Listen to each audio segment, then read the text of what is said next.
Right, welcome back. As you can see, I've got the frame up on a table, protected to paint with an old duvet cover, because we're going to start building it up. I've put the oil filter strainer in, nothing special about it.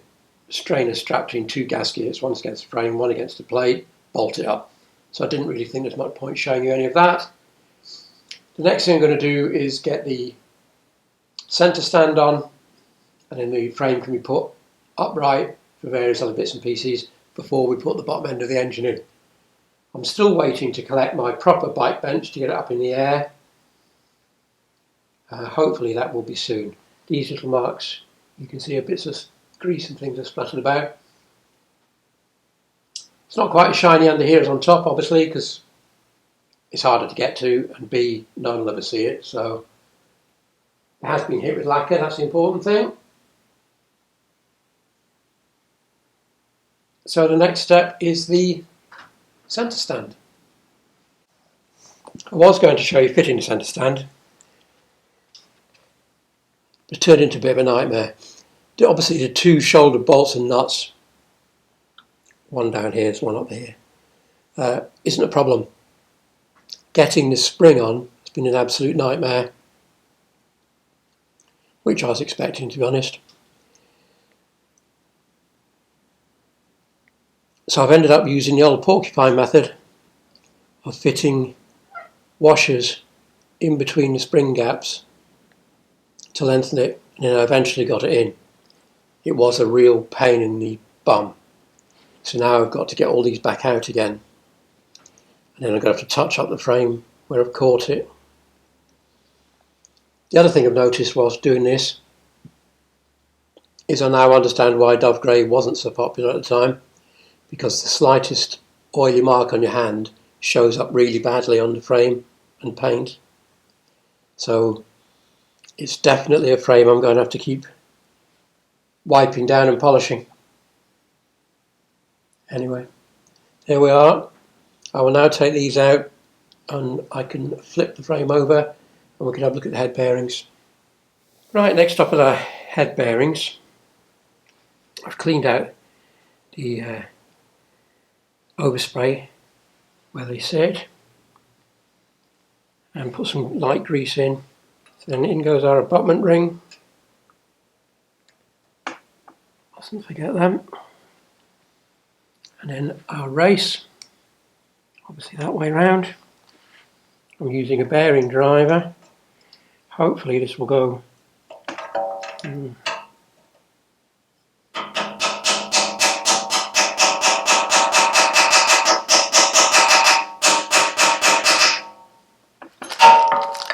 Just check that's square.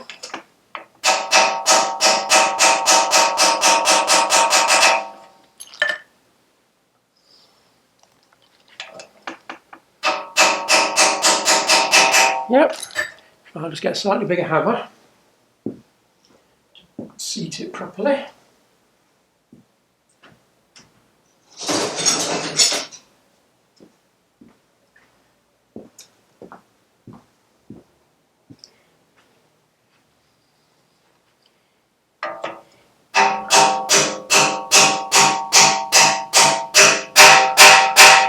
And that change of note tells me that that must be down. Usual check, and it is. Right, I will now do exactly the same at the top end. I'm not going to film that because it is identical to what I've just done. And then the frame can be put upright and we can start bolting other things onto it. Right, our steel bushes in our swinging arm, our steel pins are in our swinging arm bushes. I have 4 new seals, which in theory fit over there. Theory being the operative word. So I'll just push them on, bring it back and ready for the next bit. Right, they're on, so in theory we should be able to manoeuvre this into place.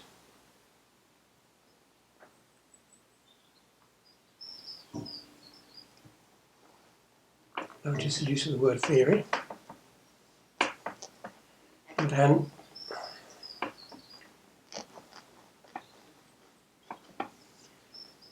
let me thrust that down there for a second. We have a large spacer on this side over here. Meant to go in there.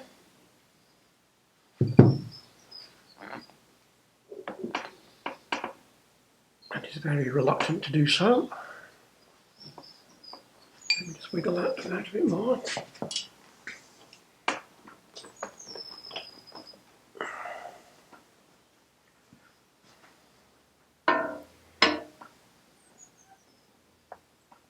No. Right, let me just take these out and see if the bushes are all the way in properly. Right, just tap the bush in a little bit further, just in case it wasn't clearing. So let's try all that again. That needs to go in like that.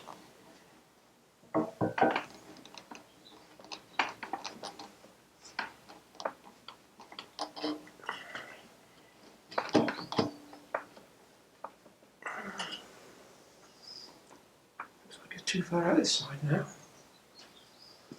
Oh dear.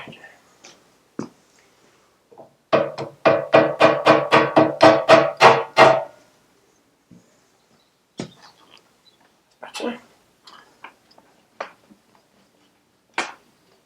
Right, let's try again. So, our spacer should go in there.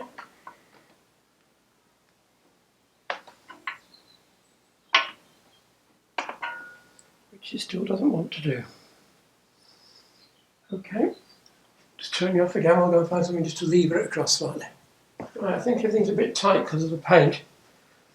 But anyway, the spacer is now on this side. So now I've got to try and align the swinging arm.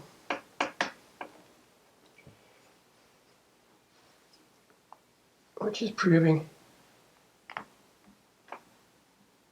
quite difficult to do. And that's nowhere near.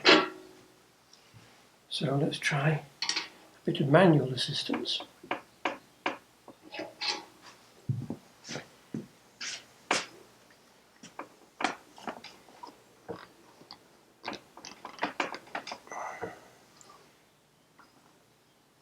No, it's not happy.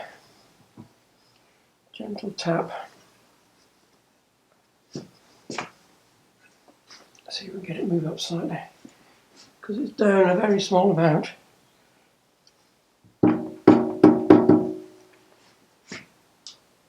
Get in there.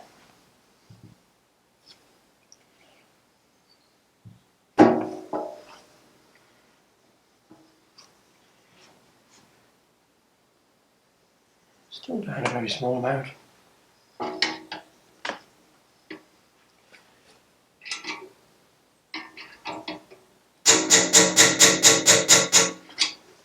Better. Let's try that, shall we? Oh, dear me, that's tight, because that's very close.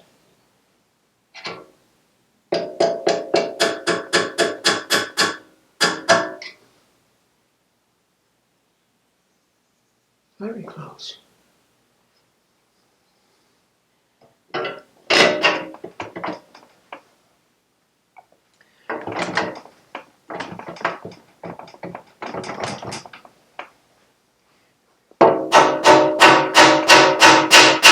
No.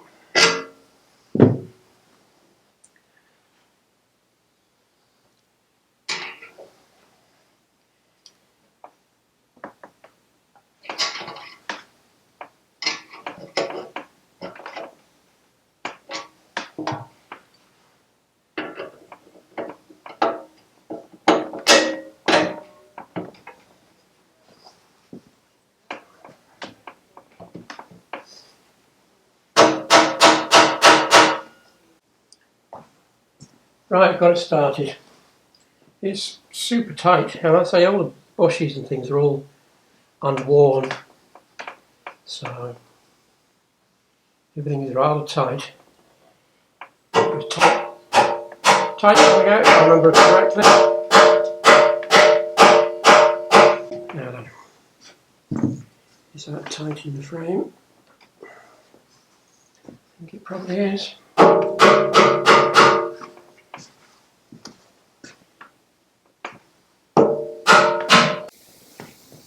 Right, I shall continue with this, bring it back when it's through because it's rather loud.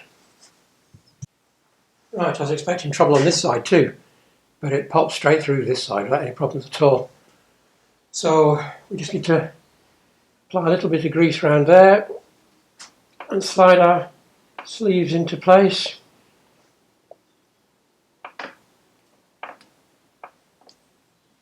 I realised I was probably straight in front of you when I did that, but my apologies. Although it's not hard to see what's meant to be happening.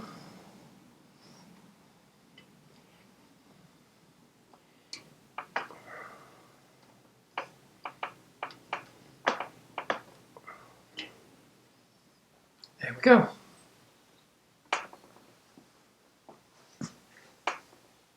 Lovely. Lovely job here. Lovely firm but free movement. Just what I wanted. Excellent. Okay, looks like I've come on leaps and bounds since I last left you, but I haven't. I just hung this loosely in place just to make sure everything's going to fit.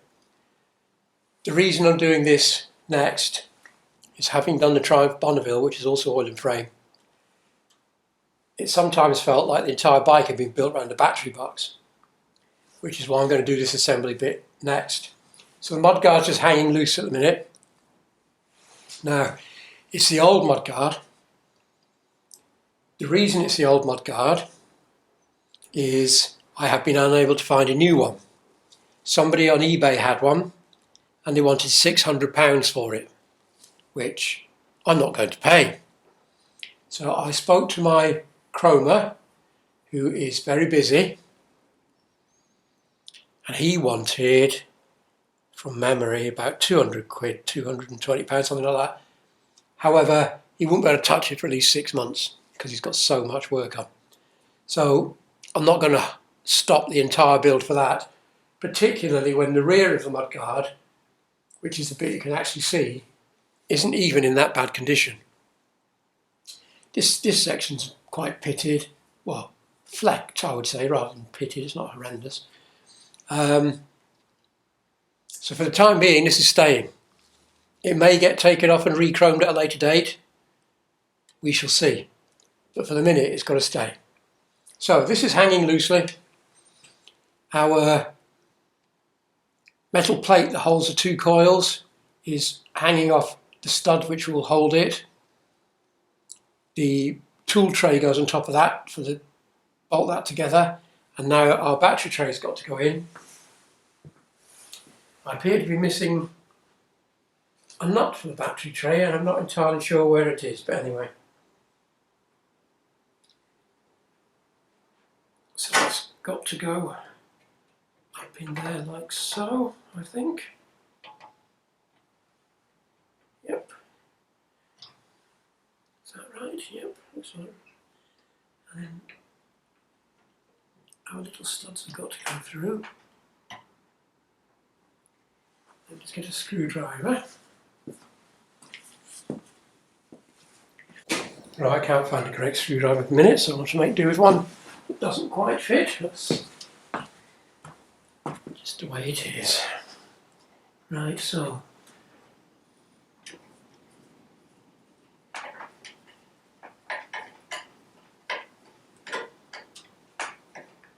I'm not sure that's going anywhere, to be honest.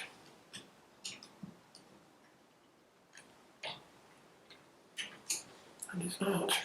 Let me just pull that through there. There we go. So that's going to go there. That's going to come back up here, where it was being delicately balanced by that. So I think we might as well put that on now to hold the pair of them together. whilst to sort out these now.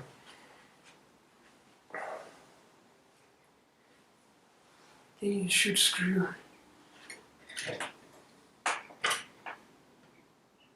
into that if my memory serves me correctly. Oh dear. We're miles off, aren't we? No. There we go. Right, so that should line up with that.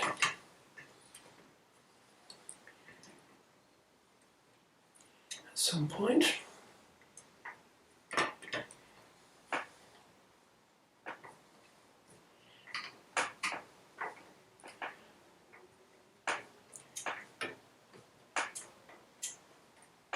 Before I wind that one in, I'll come and do this other side.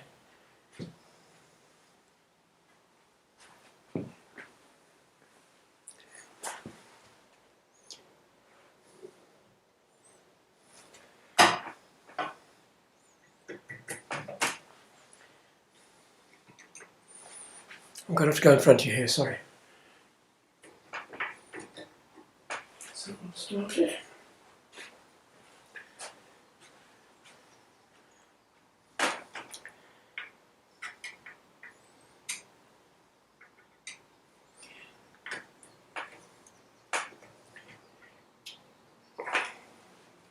Right, so I'll just go around and tighten everything up now and bring it back. Right, that's everything attached as it should be apart from that. I seem to remember that had some electrical connection on it, but anyway, I'll worry about that later. I'm missing a nut for my battery box. I don't know where that's gone. Maybe it's so rusty I threw it away, I can't remember. So I'm going to put the shocks on now. Now, in a previous video, you'll have seen me discovering there's no damping left on the originals. I've gone for a pair of classic looking shocks. Now, I could strip them and paint them dove grey. However, when I was doing the research on the front brake back plate and whether it should be silver or black or whatever, I discovered a variety of pictures from the time showing dove grey shocks on black frame bikes, which is what mine was, and I've seen a couple where the rear shocks and the sump guard were in black, and I've seen others where the sump guard's in dove grey. Now, ultimately, given that the front brake's black, I'll leave the sump guard black. I don't see as a problem having these in black, so I don't intend doing anything with them. I'm just going to fit in. If by any chance I can't stand it at a later date and I think it looks wrong, well, I can change it, can't I? But for the minute,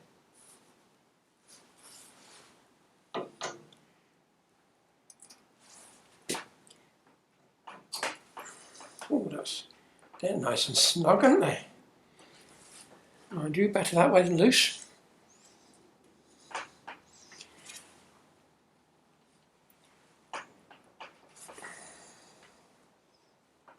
Don't tell me I'm going to have to mess about with this as well, like the others. Hey, by gum. Let me just get a screwdriver. Again, they don't look far out, but it won't go. That might be too far now.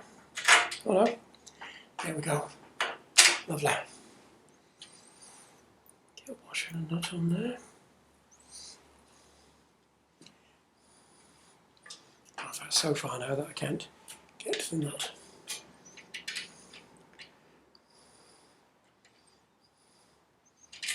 This is called making unnecessary work for yourself. There we are. Right, let me just wipe my hands. I'll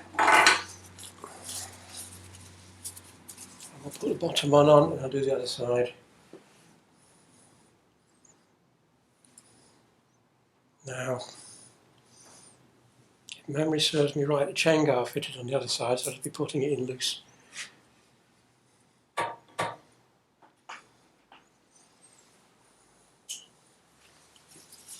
On the other side.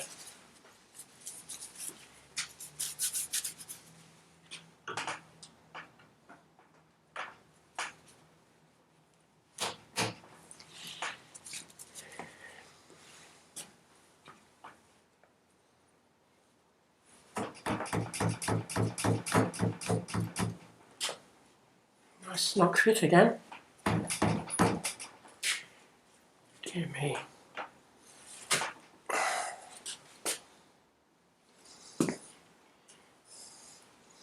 Let me just find my soft hammer.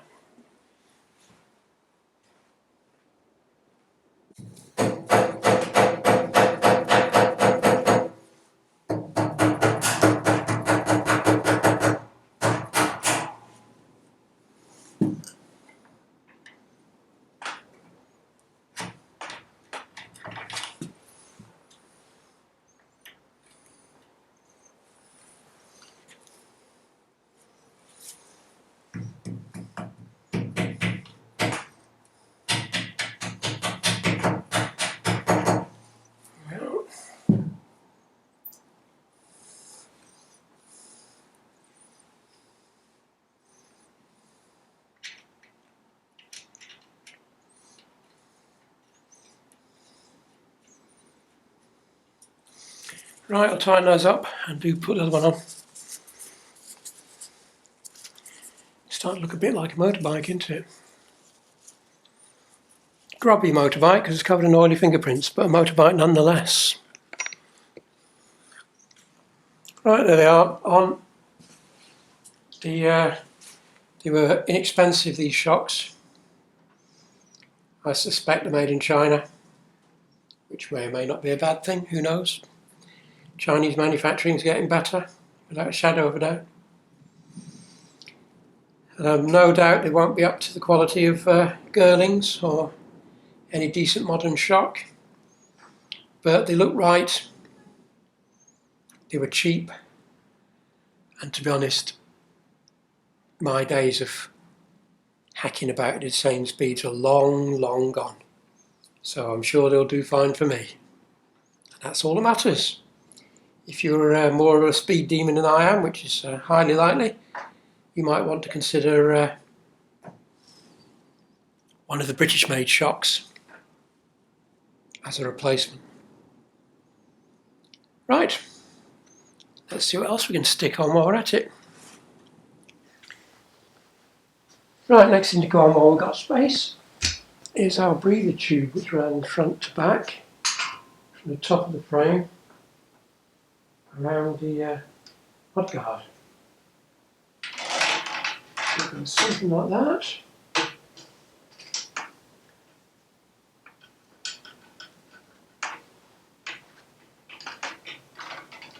Like that. And up around the mudguard. Right, and then find the clips for that, and we shall attach it.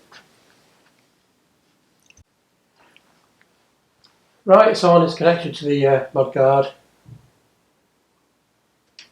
This section will eventually be tied up to the frame, and that will need rebending around the battery box. A bit hot here, I'll do that. But there's no point doing that yet because the next stage is the wiring loom. Whilst we have access, we can run it along here, down the box, through the side to where the electrics are going to go, and across to the tail light, which I will then probably fit. As I say, this really needs to go onto the bike bench now. So once we've done the wiring loom and that, I think that will be it until we go for the proper stand and get it up on its centre stand, and then we can get the engine in. start building the engine back up. Good.